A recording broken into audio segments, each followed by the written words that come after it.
NTA International News.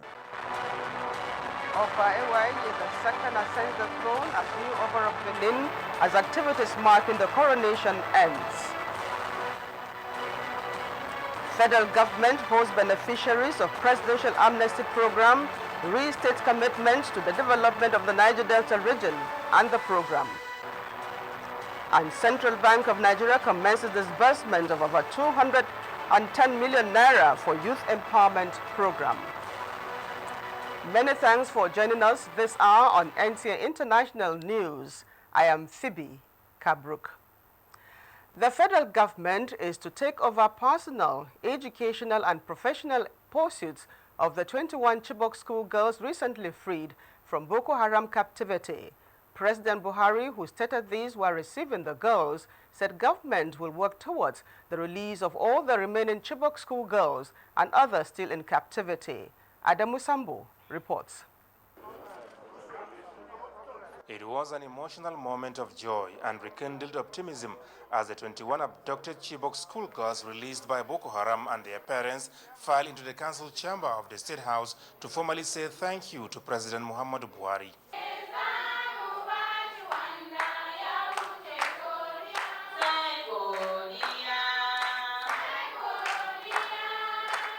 They and their parents insisted that they must have an opportunity to meet with you and to thank you.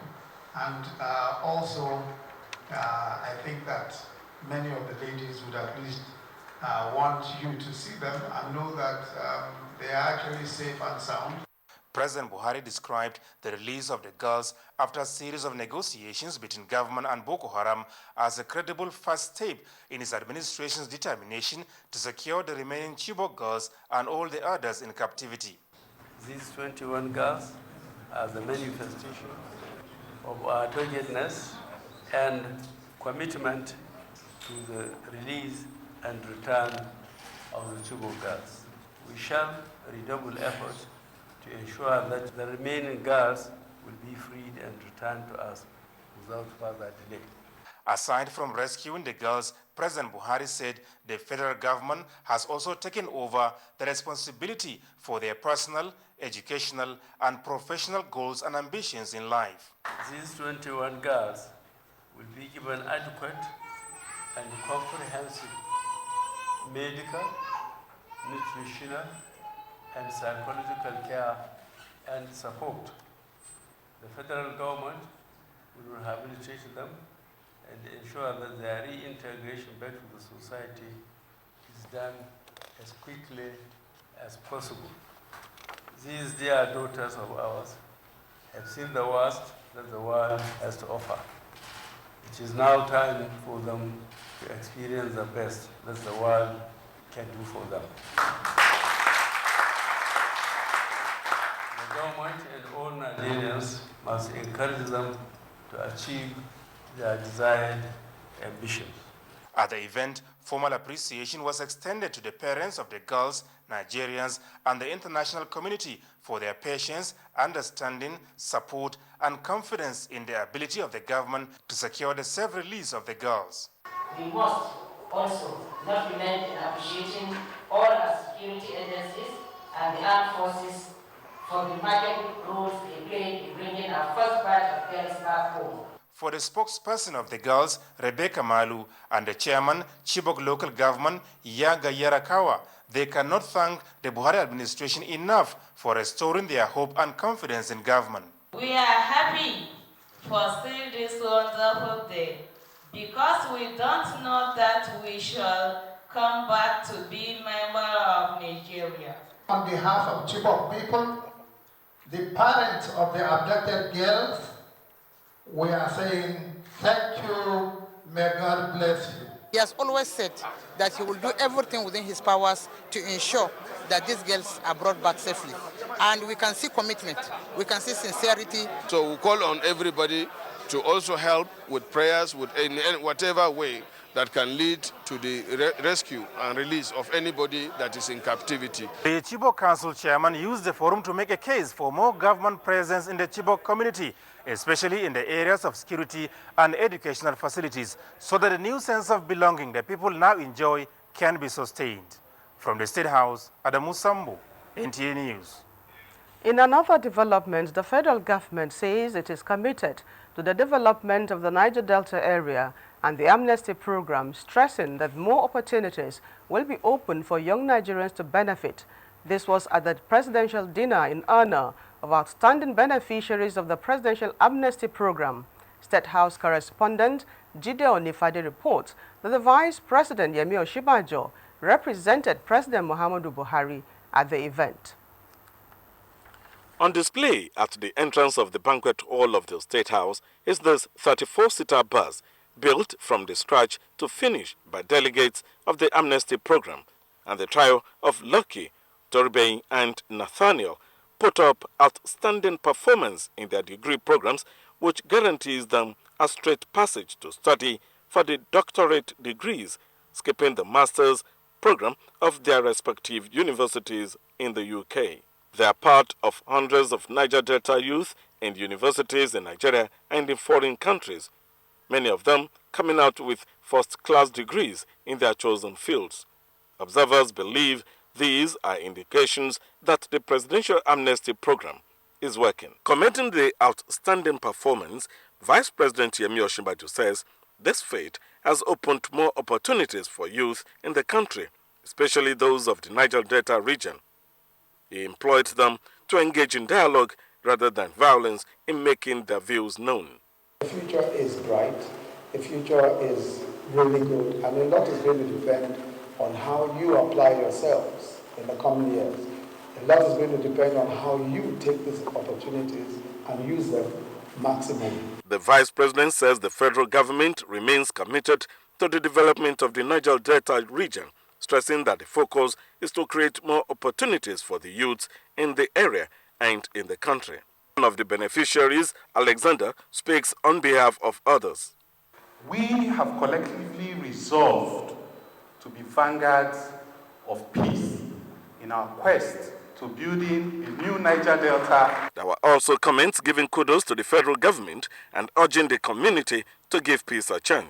By ensuring that the needful is done, support the policies of the government, support the peace process of the government. So this is really gladdens my heart, no end. These young men and women who have gone have blazed the trail, and we hope that this progress will also reach out to other parts of the country. From the banquet hall of the State House, Jide Onifade, NTA News.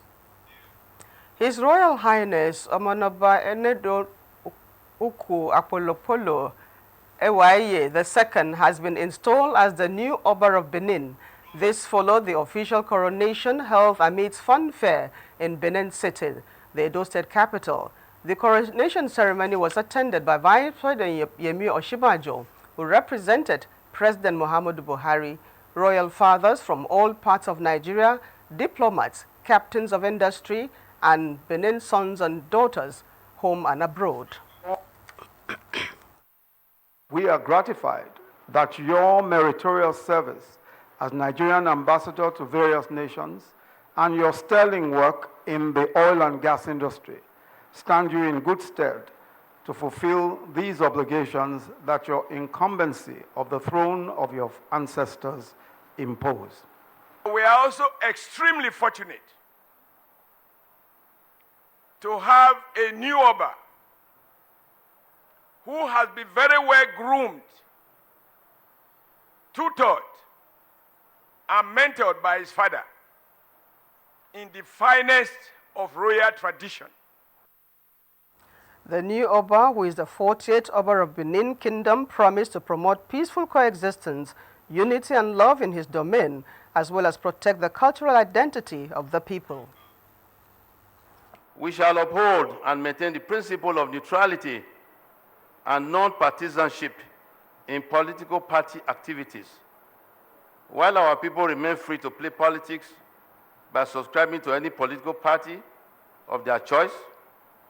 We shall, however, continue to pray for and will always support the right kind of political leaders who will safeguard the welfare of our people, provide for their basic needs, and who will accord due recognition to traditional institutions. The name of the Oba of Benin, Ewaye, means trouble has ceased. The need for government at all levels to engage more of the services of indigenous contractors has been re-echoed at a one-day special engagement between the Nigerian Society of Engineers and lawmakers with engineering background. Adebola Brookson Sunday reports. By releasing funds. The release of funds by the federal government to mobilize contractors back to sites.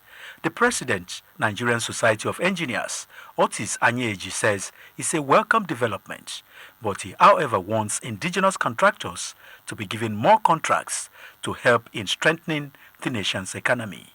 We want the National Assembly to make laws that will empower Nigerians in business to make sure that at least all jobs going on here in Nigeria should be done by anybody in partnership with Nigerians, if it is not Nigerian all through.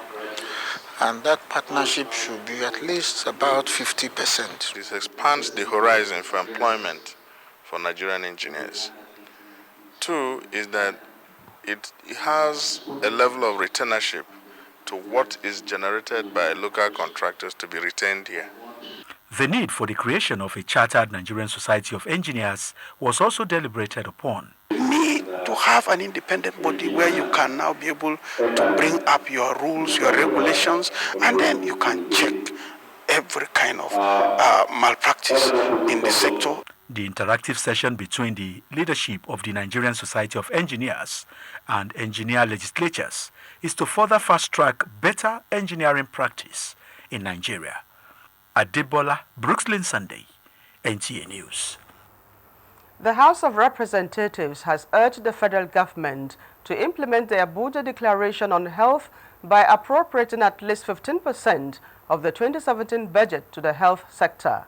National Assembly correspondent Ignatius Onkwo reports that members also resolved to investigate the status, sale and transfer of PHCN assets to the National Electricity Liability Management Company in 2011. Worried by the imminent withdrawal of major donor agencies from funding procurement of vaccines in Nigeria, House members observed that this is the right time to declare state of emergency on primary health care and improve budgetary allocation. This came in a motion moved by Representative Chike Okafor from Imo State. The manifestations of the weak primary health care system in Nigeria, like the sporadic outbreak of cholera in parts of the southeast and northern zone of the country, the new cases of Lassa fever in the south-south, and now the resurgence of polio in the northeast. Most health centers do not even have electricity. We are running out of vaccines, and we have a shortage of over $180 million. Members advised the federal government to give bailout funds to local automobile manufacturers as moved by Representative Fijabi Sahid from Oyo State. If we can give bailout to states, there's no reason why we should not be able to look inward as a nation and give bailout to our industry. People that have, by their own God-given initiative, started off this have not been encouraged. There is no other way for us left rather than to invest in ourselves so that we generate employment within. 7 bills were passed at first reading. From the National Assembly, Ignatius Onkwo, NTA News. The Federal Capital Territory Administration has pledged strategic partnership with the Nigerian Television Authority towards a successful hosting of the Broadcasting Organizations of Nigeria-born General Assembly bill to hold in Abuja next month. FCT Minister Mohammed Musa Bello gave this assurance when he received NTA's management team led by the Director General Yakubu Ibn Mohammed on a courtesy visit in Abuja. Mitaire Ikpen reports. Warm pleasantries between the FCT minister and the NTA management underscores the FCT administration's long-standing relationship with Africa's largest TV network, which has spanned decades. The Director General of NTA told the minister that the forthcoming Born General Assembly which is the last to be hosted under the chairmanship of NTA before a newborn leadership comes on board in January 2017, will attract over 100 media executives of broadcasting organizations across the country. We intend to make it a very big event. The last General Assembly was hosted by Lagos, so we are hoping that the FCT will also take advantage of this once-in-a-lifetime opportunity and leverage on it so that the good work being done by the minister and his team will be elevated to such a level that no one will be left in doubt as to the aims and objectives of the current FCT administration. The FCT minister, while acknowledging NTA's numero uno status in broadcasting across Africa, pledged total support. I'm sure we'll be able to make the NTA proud and Abuja proud. So having said that, I have no doubt that by the grace of God, by the time you are done, NTA would, go to another level. He also promised the inclusion of the ongoing construction of the Goodluck Jonathan Expressway and the adjoining parkway around the NTA headquarters in the 2017 budget towards speedy completion of the road project. That's a very critical road within the city that we hope, if it's completed, will ease vehicular movement and also give people an option so that we can reduce some of the traffic congestion that we now currently experience in the city center. The FCT administration and NTA management promised to strengthen the already existing close relationship. In Abuja, Mitaire Ikben, NTA News. This is NTA International News from Nigeria's capital city of Abuja. More reports coming shortly after the break.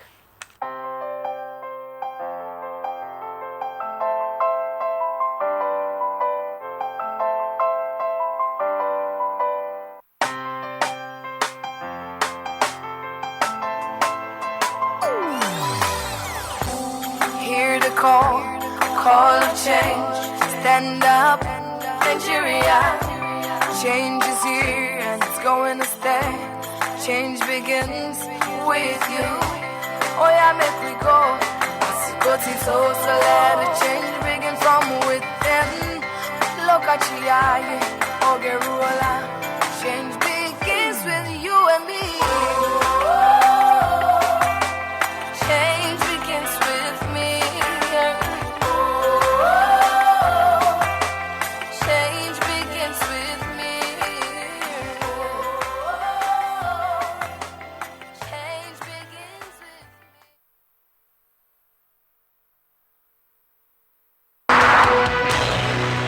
NTA International News. Africa as it is. Welcome back.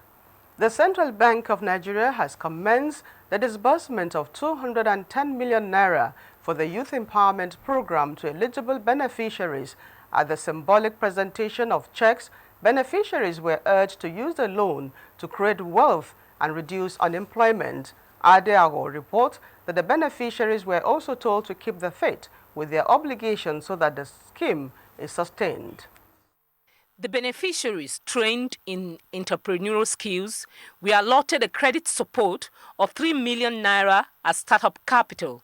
The businesses adopted are in fish production, poultry, and leather works.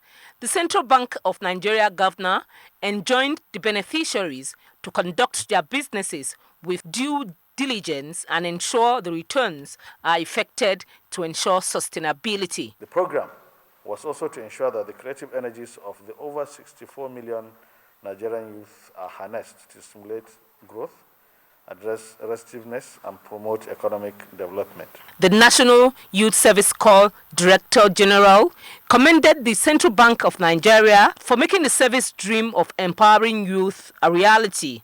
The beneficiaries expressed dismay at the alteration of the collateral required for assessing loans. They, however, promised to engage in enterprises which will be gainful. This is a very great initiative which will indeed drive our economy forward. The scheme is a collaboration between the Central Bank of Nigeria, the National Youth Service Corps, and some deposit money banks. Ede Aru, NTA News. The Nigeria Customs Service has dismissed 29 senior officers for various acts of gross misconduct. The dismissed officers are among 44 senior officers who were pushed for actions capable of compromising national economy and security. 10 other officers were retired from service, while the appointment of one was terminated. 4 officers were given written warnings to be of better conduct, while another 4 who were investigated and tried for some offenses were exonerated. 4 of the officers who got the hammer were of the rank of Deputy Controller of Customs, while 5 were Assistant Controller. Others were 7 Chief Superintendents of Customs and 4 Superintendents. Let's now join Muplang Dakok, who is standing by with business news. Glad to have you join us on this segment. 81.47 billion naira has been injected into the banking system Thursday through maturing treasury bills by the Central Bank of Nigeria, CBN. The CBN sold 20.92 billion naira of 3-month bills, 28.20 billion naira of 6-month bills, and 32.35 billion naira of 1-year bills. On global economy, Egypt's economy is likely to grow by 3.5% in the 2016-2017 fiscal year as against government target of 5%, as reports indicate. Egypt's finance minister had estimated growth for the period at 4.2%. And the United Kingdom has recorded low sales for the second month in September following rising prices and warm weather. Clothing and footwear fell by 2.8% after prices increased by 5.2%. We now look at closing figures on the floor of the Nigerian Stock Exchange, which closed Thursday on a positive note.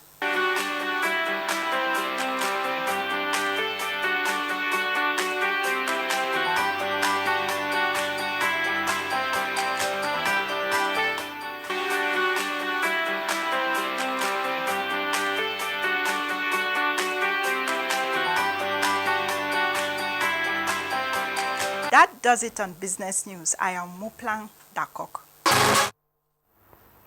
President Muhammadu Buhari has felicitated with a renowned businesswoman, banker, economist, and accountant, Otumba Ayorabola Kuforuji-Olubi, who recently clocked 80. The president recalled the former minister's decades of distinguished career in the private and public sectors of national life and noted that Otumba Kuforuji-Olubi's contributions will remain inspiring to the younger generation. He particularly expressed delight that Otumba Kuforuji-Olubi has remained a pace-setter and leader in banking, manufacturing, and entrepreneur not only in Nigeria but also in sub-Saharan Africa. President Buhari, while noting that God has been kind to Otumba Kuforuji-Olubi, prayed for continued health and longer life for the octogenarian, author, and philanthropist to enable the nation and humanity benefit from her wisdom and wealth of experience. This is contained in a press statement signed by the Special Advisor to the President, Femi Adesina. Let's join Adebola Brooks on Sunday for some stories around the globe. Morocco's King Mohammed VI has begun a tour of East Africa in search of support for a historic bid to rejoin the African Union after more than 3 decades. The visit, kicking off in Rwanda, which will take the monarch through Tanzania and Ethiopia, is aimed at forging diplomatic and economic ties with the region. And at least 7 people have been killed after Super Typhoon Haima smashed into the northern Philippines with ferocious winds and rains overnight, flooding towns and forcing thousands to flee before weakening on Thursday and blowing into the South China Sea. Haima blinding winds and rain had rekindled fears and memories from the catastrophic wrath by Typhoon Haiyan in 2015. Republican candidate Donald Trump has refused to commit to accepting the election result if he loses in the TV debates against Hillary Clinton. The Las Vegas debate continued the campaign's bitter notes, with Mr. Trump calling Mrs. Clinton a naughty woman. Mr. Trump appealed to Republicans' establishment by vowing to appoint Supreme Court justices with a conservative bent who would overturn a key ruling that made abortion legal in the U.S. and protects gun rights. Meanwhile, Clinton firmly declared she would stand up for the gay community, defend abortion rights, focus on restoring the middle class and equal pay for women. The two candidates did not shake hands before and after the debates. Adebola, Brooklyn Sunday, NTA News. Super Eagles now 60th in the world, 11th on the continent, as the 2017 Africa Cup of Nations team are drawn. Kene Emabodike takes us from there on Sports Update.